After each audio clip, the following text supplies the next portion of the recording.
Hello, students, and welcome back to our channel once again. As I have promised, today's test is of chapter number 14 Respiration in Plants. And in this video, we are going to discuss the most important 30 MCQ of chapter Respiration in Plants. सभी MCQ previous year MCQ होने वाले हैं जिससे कि आपको NEET के pattern के बारे में एज वेल एज एम्स के पैटर्न के बारे में थोड़ा आइडिया होगा और आपके जो बेसिक कंसेप्ट हैं वो काफ़ी ज़्यादा क्लियर हो जाएंगे। आप सभी से बोला जाता है कि जो प्रीवियस ईयर क्वेश्चन वो आप ज़रूर सॉल्व करें, तो इस वीडियो के अंदर मैं most important previous year MCQ ही आपको सॉल्व कराने वाली हूँ। तो अगर आप चैनल पर पहली बार ये वीडियो देख रहे हैं तो प्लीज़ सब्सक्राइब द चैनल, बिल्कुल फ्री ऑफ कॉस्ट है सब्सक्राइब करना।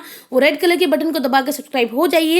एज वेल एज अगर आपको नोटिफिकेशन चाहिए मेरी हर एक वीडियो की तो प्लीज़ उस बेल आइकन को ज़रूर दबाइए ताकि आपको नोटिफिकेशन मिले जब भी मैं एक न्यू वीडियो अपलोड करूँ। और मेरे चैनल पर इसी तरीके से चैप्टर वाइज रोज़ एक वीडियो अपलोड हो रही है, तो प्लीज़ सब्सक्राइब जरूर कर लीजिए। एज वेल एज अगर आपको वीडियो पसंद आती है तो लाइक करना बिल्कुल भी ना भूलें। लाइक टारगेट है 250 likes, please like target complete कर दीजिएगा। तो चलिए शुरू करते हैं। हमारा आज का पहला क्वेश्चन है, which statement is wrong for Krebs cycle. NEET 2017 का ये क्वेश्चन है। Option number A, there are 3 points in the cycle where NAD plus is reduce to NADH plus H plus ion. B option, there is 1 point in the cycle where FAD plus is reduce to FADH2। C option है, during conversion of succinyl CoA to succinic acid a molecule of GTP is synthesized. या फिर option number D, the cycle starts with condensation of acetyl group, ठीक है, with pyruvic acid to yield citric acid. तो ये आपके पास 4 option है, इसमें से कौन सा ऑप्शन जो है वो गलत है फॉर क्रेब्स साइकिल। याद रखिएगा, इन MCQs नीट के अंदर भी जो MCQ होते हैं सभी में काफ़ी इंपॉर्टेंट होता है ये जानना कि उसके अंदर राइट स्टेटमेंट पता करने के लिए बोला है या फिर रॉन्ग, नॉट बोला है या फिर आपको बोला गया है कि करेक्ट वाली स्टेटमेंट बताइए। Okay, so the correct option here is option number D, the cycle starts with condensation of acetyl group with pyruvic acid to yield citric acid, जबकि ऐसा नहीं होता है। ओके, तो ये आपकी क्रेब्स साइकिल के लिए ये बिल्कुल गलत स्टेटमेंट हुई। नीट 2017 का ये क्वेश्चन था। अगर आपके सही था ये वाला क्वेश्चन तो आप अपने आप को +4 मार्क्स अलॉट करें, और अगर गलत है तो प्लीज़ अपने आप को -1 मार्क टोटल में से माइनस मार्किंग कर लें। ओके, नेक्स्ट चलते हैं सेकेंड क्वेश्चन की तरफ। ऑक्सीडेटिव फॉस्फोराइलेशन इज, नीट 2016 का ये क्वेश्चन है। आपको ये बताना है कि ऑक्सीडेटिव फॉस्फोराइलेशन होता क्या है। A, it is addition of phosphate group to ATP। B, formation of ATP by energy released from electrons removed during substrate oxidation. C option, formation of ATP by transfer of phosphate group from a substrate to ADP. या फिर option number D, oxidation of phosphate group in ATP. The correct option here is option number B, formation of ATP by energy. Oxidative phosphorylation होता ही ये है when there is formation of ATP। ATP बनता है किसकी वजह से? When we release energy from electrons, ठीक है, और वो एनर्जी कहाँ से ली गई, इलेक्ट्रॉन्स कहाँ से लिए गए, which were removed during substrate oxidation। Oxidation के टाइम पर जो इलेक्ट्रॉन्स रिमूव किए गए उन्हीं से एनर्जी को रिलीज करके क्या बनाया गया, ATP। नेक्स्ट हम चलते हैं सी वाले, हम सॉरी नॉट सी, थर्ड वाले हमारे क्वेश्चन की तरफ। Which of the following biomolecules is common to respiration mediated breakdown of fats, carbohydrates and proteins. NEET 2016 का ये क्वेश्चन है। Option number A, pyruvic acid. Option number B, acetyl group. Option number C, glucose 6 phosphate. या फिर option number D, fructose 1,6 biphosphate. The correct option here is B option, acetyl group. Okay, next हम चलते हैं fourth question की तरफ। which of the metabolites is common to respiration mediated breakdowns of fats, carbohydrates and proteins। इनमें से कौन सा metabolites जो है एक कॉमन है, काफ़ी ज़्यादा कॉमन है, जो कि रेस्पिरेशन के प्रोसेस के अंदर हेल्पफुल है। जब हम क्या करते हैं रेस्पिरेशन के टाइम पे, फैट्स, कार्बोहाइड्रेट्स और प्रोटीन का ब्रेकडाउन करते हैं। Option number A, glucose 6 phosphate. B, fructose 1,6 bisphosphate. C है हमारा पायरुविक एसिड और डी है हमारा एसिटाइल ग्रुप। नीट 2013 का ये क्वेश्चन है। So the option number D is the correct option. Next हम चलते हैं क्वेश्चन नंबर 5 की तरफ। Emerson's enhancement effect and red drop have been instrumental in the discovery of. AIPMT 2016 का ये क्वेश्चन है। Option number A photophosphorylation and non cyclic electron transport, two photo systems operating simultaneously, option number C photophosphorylation and cyclic electron transport, option number D oxidative phosphorylation. The correct option here is option number B, when two photosystems operating simultaneously. Okay, तो आपकी photo system first and photo system second दोनों ही एक ही बार में साथ साथ चल रहे होते हैं. नेक्स्ट है हमारा two pair of electron passing from NADH molecule to oxygen generate. ठीक है, दो पेयर हैं इलेक्ट्रॉन की जो कहाँ से कहाँ तक जा रहे हैं, NADH मॉलिक्यूल से कहाँ जा रहे हैं, ऑक्सीजन की तरफ. ठीक है, तो वो कितने ATP वहां पर जनरेट होंगे, हम सबको पता है ATP फॉर्मेशन होगा, लेकिन कितने ATP बनेंगे दो पेयर ऑफ इलेक्ट्रॉन से. AMU 2011 का क्वेश्चन है. Option number A 2 ATP, option number B 3 ATP, option number C 4 ATP या फिर ऑप्शन नंबर डी 6 ATP. अगर आप लोगों को ये जो चैप्टर्स हैं नहीं समझ में आते हैं तो आप लोग NCERT का एक्सप्लेनेशन वीडियोस देख सकते हो. फुल NCERT एक्सप्लेन की गई है सभी चैप्टर्स की, आपके लिए डिस्क्रिप्शन बॉक्स में मैंने लिंक ऑलरेडी प्रोवाइड कर दिया है. Okay, so the correct option here is option number D 6 ATP. ठीक है, दो पेयर ऑफ इलेक्ट्रॉन जो हैं जो पास करेंगे from NADH molecule to oxygen will generate 6 ATP. Next हम चलते हैं सेवेंथ क्वेश्चन की तरफ. RQ of anaerobic respiration is, ये वर्धा 2005 का क्वेश्चन है. ए है 0, बी है इनफाइनाइट, सी है 1 और डी है ग्रेटर देन 1. ठीक है, तो आपको यहाँ पर वैल्यू बतानी है. The correct option here is option number B infinite. Okay, next हम चलते हैं आरक्यू ऑफ. अब पहले तो हमने सिर्फ एनारोबिक रेस्पिरेशन की बात की, अब हम देखेंगे RQ of 4 is obtained when respiratory substrate is. ठीक है, आरक्यू यानी कि आरक्यू वैल्यू जो है कितनी आ जाएगी, 4 आ जाएगी. कब, जब हमारा रेस्पिरेटरी सबस्ट्रेट होगा. Option number A oxalic acid, option number B malic acid, option number C tartaric acid या फिर option number D glucose. JIPMER 1996 का ये क्वेश्चन है. So the correct option here is option number A oxalic acid. जब आपका respiratory substrate oxalic acid होगा तब आपकी आरक्यू वैल्यू कितनी होगी, 4. नेक्स्ट हम चलते हैं turn of Krebs cycle required for complete oxidation. यहाँ पे ऑक्सीडेशन नहीं होगा, ऑक्सीडेशन होगा. Complete oxidation of 1 molecule of glucose are. Option number A 2, option number B 3, option number C 4 या फिर ऑप्शन नंबर डी 6. कि कितनी बार क्रेब्स साइकिल को ज़रूरत होगी अपनी एक पूरे ऑक्सीडेशन के प्रोसेस को कंप्लीट करने के लिए. ग्लूकोज का एक मॉलिक्यूल है जिसके अंदर ऑक्सीडेशन करना है और उस ऑक्सीडेशन को कंप्लीट करने के लिए कितने क्रेब्स साइकिल के टर्न लगते हैं. Option number A 2, option number B 3, option number C 4 या फिर option number D 6. The correct option here is option number A 2. ठीक है, एक मॉलिक्यूल ऑफ ग्लूकोज को ऑक्सीडेशन कंप्लीट करने के लिए कितने टर्न्स लगते हैं क्रेब्स साइकिल के, 2. यानी कि क्रेब्स साइकिल 2 बार अपने टर्न जब कंप्लीट करेगी तब जाकर एक मॉलिक्यूल ग्लूकोज का ऑक्सीडाइज होगा. नेक्स्ट हम चलते हैं क्वेश्चन नंबर 10 की तरफ. Number of carbon atoms available in acetyl group is. Option number A 6, option number B 4, option number C 3 या फिर option number D 2. The correct option here is option number D 2. Okay, so 2 number of carbon atoms are available in acetyl group. Next हम चलते हैं anaerobic respiration takes place in. जो anaerobic respiration है वो किसके अंदर देखने को हमें मिलता है. PMT 2002 का ये क्वेश्चन है. A ribosome, B nucleus, C vacuole या फिर D cytoplasm. The correct option here is option number D cytoplasm. जो आपका रेस्पिरेशन वो भी एनारोबिक रेस्पिरेशन जो है वो कहाँ पर होता है, साइटोप्लाज्म के अंदर. नेक्स्ट हम चलते हैं इनमें से कौन सी स्टेटमेंट सही है, बिल्कुल ट्रू है क्रेब्स साइकिल के लिए. मणिपाल 2002 का ये क्वेश्चन है. Option number A ATP GTP is formed, option number B 2 decarboxylation, option number C acetyl CoA combines with OAA या फिर option number D all of the above. Okay, so हमारे 12th question का सही answer है all of the above, यानी कि Krebs cycle के लिए ये तीनों ही ऑप्शन बिल्कुल सही हैं.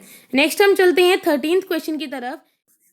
Question number 13. In mitochondria enzyme cytochrome oxidase is present in.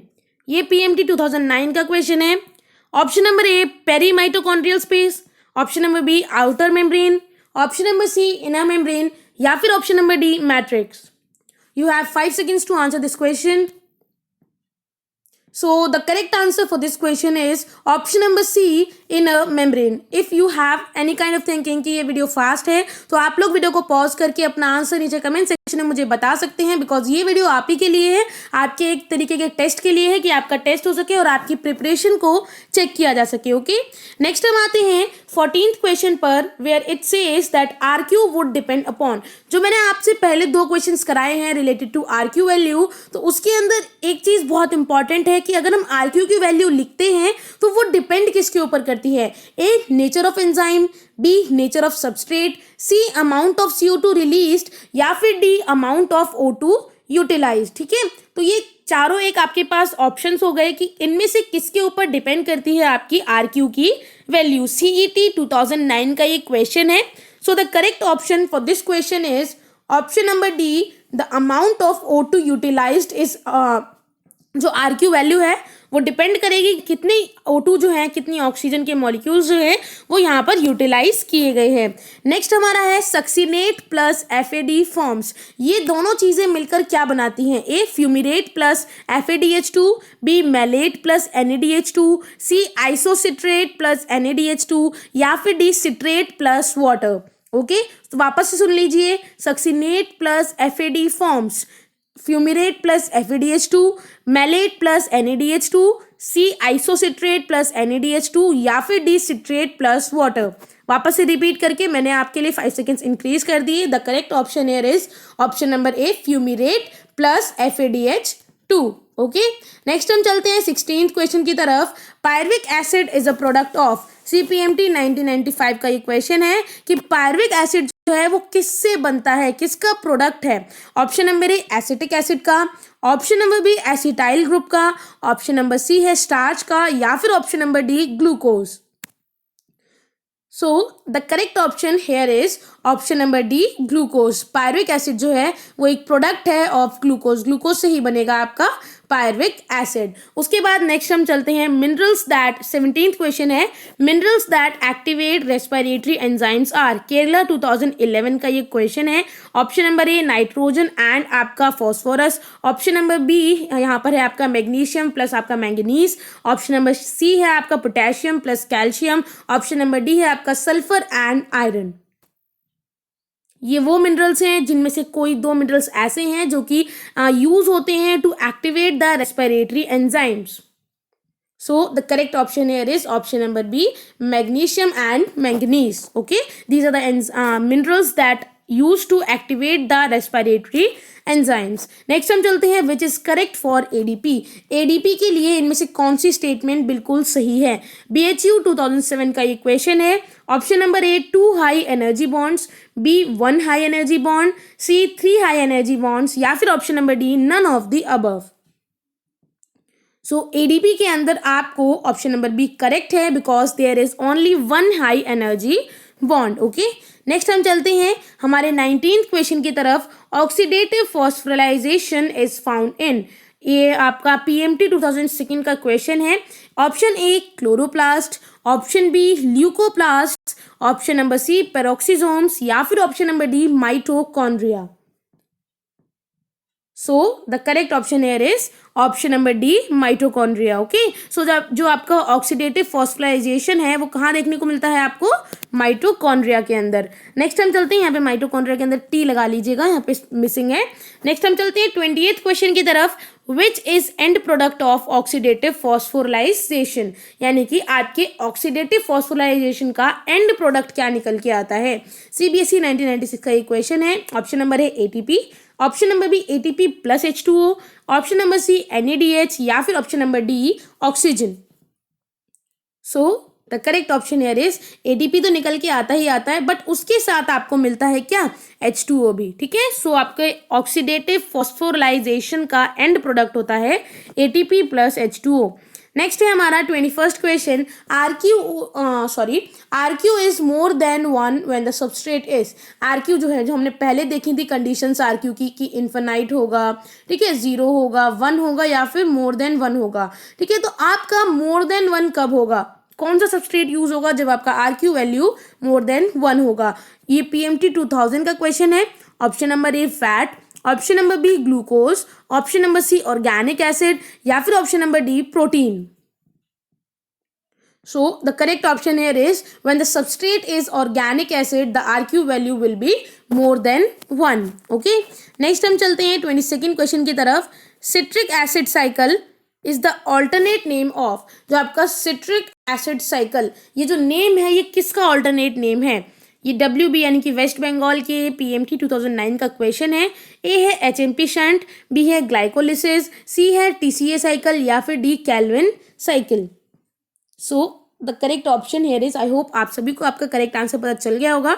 The correct answer is option number C, TCA cycle. So आपकी जो TCA साइकिल है उसका ऑल्टरनेट नेम है सिट्रिक एसिड साइकिल। नेक्स्ट हम चलते हैं, how many ATP, 23rd question है, how many ATP molecules can be produced through oxidative phosphorylation of 2 NADH2 and 3 FADH2।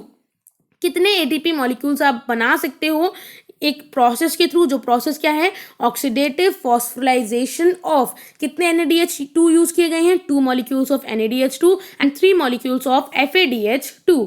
ठीक है, गुजरात के CET 2010 का ये क्वेश्चन है, कॉमन एंट्रेंस टेस्ट का। ऑप्शन नंबर ए है 15, ऑप्शन नंबर बी है 24, ऑप्शन नंबर सी है आपका 6 या फिर ऑप्शन नंबर डी 12। कितने ATP मॉलिक्यूल्स यहाँ पर फॉर्म होंगे। सो आपके पास करेक्ट आंसर है यहाँ पर 12। ठीक है, सो नेक्स्ट हम चलते हैं, हमारा नेक्स्ट क्वेश्चन है, RQ ऑफ प्रोटीन इज। ठीक है, RQ वैल्यू बतानी है आपको, प्रोटीन की कितनी होती है। PMT 2011 का क्वेश्चन है। Option number A 0.7, option number B 1.0, option number C 0.9 या फिर option number D more than 1। Protein का RQ वैल्यू क्या होता है। सो आपके लिए बहुत छोटी छोटी सी इन्फॉर्मेशन जो है उसी से क्वेश्चन बनते हैं, वो आपके लिए जानने ज़रूरी होते हैं। एंड वन मोर थिंग, जो प्रीवियस ईयर क्वेश्चन है उससे आपको ये पता चलता है कि अगर कोई एक पर्टिकुलर एक पैराग्राफ है NCERT की बुक में, तो उस पैराग्राफ में से कौन सा पार्ट जो है इंपॉर्टेंट है और कौन से पार्ट से एक छोटी सी लाइन से भी किस तरीके का क्वेश्चन फ्रेम हो सकता है। ओके, सो प्लीज़ लास्ट तक वीडियो को ज़रूर देखें। उसके बाद हमारा 24th क्वेश्चन का सही आंसर निकल के आता है 0.9। So the RQ value of protein is 0.9। Next हम चलते हैं, इलेक्ट्रॉन ट्रांसपोर्ट। इलेक्ट्रॉन ट्रांसपोर्ट करने के लिए हमें किस चीज़ की ज़रूरत पड़ती है। ठीक है, ऑप्शन नंबर ए साइटोक्रोम्स की, ऑप्शन नंबर बी फाइटोक्रोम्स की, ऑप्शन नंबर सी एंजाइम्स की, यहाँ पर Z आएगा। ओके, या फिर ऑप्शन नंबर डी हार्मोन्स की। सो हमें इलेक्ट्रॉन ट्रांसपोर्ट कराने के लिए इंपॉर्टेंट क्या होता है, साइटोक्रोम। ये आपको पहले ही बता चुकी हूँ कि इलेक्ट्रॉन ट्रांसपोर्ट जो आपका सिस्टम होता है, फोटो सिस्टम सेकेंड यहाँ पर होता है, फोटो सिस्टम फर्स्ट यहाँ पर होता है, तो बीच में जो आपका इलेक्ट्रॉन ट्रांसपोर्ट सिस्टम चल रहा है ना, वहाँ पर क्या प्रेजेंट है, साइटोक्रोम। ठीक है, तो साइटोक्रोम का होना बहुत इंपॉर्टेंट है for the transport of electrons. Next हम चलते हैं 26th क्वेश्चन की तरफ, which one yields the maximum energy. सबसे ज्यादा मैक्सिमम एनर्जी किससे रिलीज की जाती है। Option number A Krebs cycle, option number B anaerobic respiration, option number C glycolysis या फिर option number D aerobic respiration. PMT 1996 का ये क्वेश्चन है। So the correct option here is option number D aerobic respiration. ठीक है, तो आपको यहाँ पर ये पता रहना चाहिए कि मैक्सिमम एनर्जी कहाँ यील्ड की जाती है, एरोबिक रेस्पिरेशन में। ओके, नेक्स्ट है 27th क्वेश्चन, फेरोडॉक्सिन कंटेन्स। फेरोडॉक्सिन के अंदर क्या क्या होता है। Option number A magnesium, option number B आपका cobalt, option number C iron या फिर option number D nitrate. Ferredoxin के अंदर कौन सा इनमें से पर्टिकुलर मॉलिक्यूल या आपका एलिमेंट होता है। So the correct option is iron. Ferredoxin के अंदर आपको, ये फेरोडॉक्सिन का नाम ही फेरोडॉक्सिन इसलिए रखा गया है FE बिकॉज इसके अंदर होता है आयरन। ओके, नेक्स्ट हम चलते हैं 28th क्वेश्चन की तरफ, यहाँ चलते हैं। Pyruvic acid formed during glycolysis is oxidise to CO2 and H2O in. जो पायरुविक एसिड है जो ग्लाइकोलिसिस के टाइम पर बना था वो बाद में उसे ऑक्सीडाइज कर दिया जाता है टू CO2 एंड H2O। किस पर्टिकुलर प्रोसेस के थ्रू? ठीक है, option number A Calvin cycle के थ्रू ऐसा किया जाता है, option number B Hill reaction के through, option number C Krebs cycle के थ्रू, या फिर option number D nitrogen cycle के थ्रू। मतलब है यहाँ पर कि आपके पायरुविक, यहाँ ले लेते हैं, आपके पायरुविक एसिड को कन्वर्ट किया जाता है इनटू CO2 प्लस H2O। ठीक है, और प्रोसेस होता है ऑक्सीडेशन का। तो किस पर्टिकुलर प्रोसेस के थ्रू ये किया जाता है? So the correct option here is, I hope all of you got your correct answer, option number C Krebs cycle। Krebs cycle के अंदर आपके पायरुविक एसिड को जो कि बना था ग्लाइकोलिसिस से उसको ऑक्सीडाइज करा दिया जाता है to CO2 and H2O। Next है हमारा 29th question, the overall goal of glycolysis Krebs cycle and electron transport system is formation of. जो आप कह सकते हो कि कंक्लूजन क्या निकल के आता है इन सभी साइकिल्स का, जो आपके जो प्रोसेस हो रहे हैं, जो सिस्टम्स लगे हुए हैं, इन सभी का एक कंक्लूजन क्या निकल के आता है वो हमें बताना है कि भाई इनको लास्ट में बनाना क्या था। इन सबको लास्ट में शुगर बनाना था, इनको न्यूक्लिक एसिड बनाना था, इनको ATP बनाना था स्टेप वाइज यूनिट में, या फिर ATP बनाना था एक लार्ज ऑक्सीडेशन रिएक्शन के through. Okay, so the correct option here is ATP in stepwise unit. इन सभी को एट लास्ट क्या बनाना था? एक ATP को ही तो फॉर्म करना था, ATP, ताकि उसको एनर्जी की तरह स्टोर करके रख सकें और जब काम आए तब उसको वो यूज कर सकें। ठीक है, तो इस तरीके से ये सभी का ओवरऑल गोल था। उसके बाद हम चलते हैं 30th और लास्ट क्वेश्चन की तरफ। We observe both photosynthesis and respiration in. हमें फोटोसिंथेसिस और रेस्पिरेशन दोनों ही प्रोसेस एक ही यहाँ पर ऑर्गेनिज्म के अंदर देखने को मिलते हैं। वो ऑर्गेनिज्म क्या है? Option number A fungi, option number B viruses, option number C bacteria, या फिर option number D green plants. So the correct option here is option number D green plants. ये आपको पहले ही बता दिया मैंने कि फोटोसिंथेसिस और आपका जो फोटो रेस्पिरेशन, ये दोनों ही आपको एक ही चीज के अंदर देखने को मिलते हैं, जो होते हैं ग्रीन प्लांट्स। जबकि दोनों ही बिल्कुल अपोजिट यहाँ पर फंक्शंस क्रिएट करते हैं, दोनों के ही बिल्कुल अपोजिट फंक्शंस हैं। लेकिन ये जानना इंपॉर्टेंट रहता है आपके लिए कि भले ही दोनों के बिल्कुल अपोजिट है यहाँ पर फंक्शंस, लेकिन दोनों ही आपको देखने को मिलेंगे ग्रीन प्लांट्स के अंदर। तो इसी के साथ हमने कंप्लीट किया है हमारा रेस्पिरेशन इन प्लांट्स के पूरे 30 इंपॉर्टेंट MCQ। अगर आपको वीडियो पसंद आई हो तो प्लीज़ लाइक करना, वीडियो को शेयर करो अपने फ्रेंड्स के साथ जितना हो सकता है, बिकॉज आई गेस उनकी भी हेल्प हो जाएगी from before the NEET examination as well as the AIIMS examination. और अगर आपको कोई भी डाउट है तो आप कमेंट सेक्शन में मुझसे पूछ सकते हैं। अगर आपको किसी भी तरीके का नीट से रिलेटेड या फिर एम्स एग्जामिनेशन से रिलेटेड कोई डाउट है